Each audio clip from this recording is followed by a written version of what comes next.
Okay, the floor drain itself is clogged. We're running water directly into the sewer. That is not backing up. This is I guess the back of the building.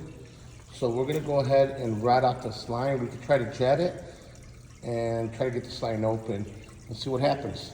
But the main sewer is fine. I flushed the toilet. Got those sink running. Nothing's backing up. Toilets are flushing fine. As you can see, we're about 5 feet in there. So,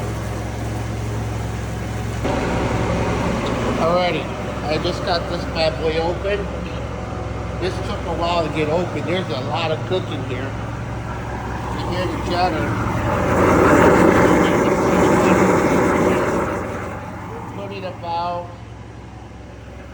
4,000 psi at 6 gallons a minute because we can't get a bigger hose in there, and that's the biggest this is going to take us. So otherwise, you're good here.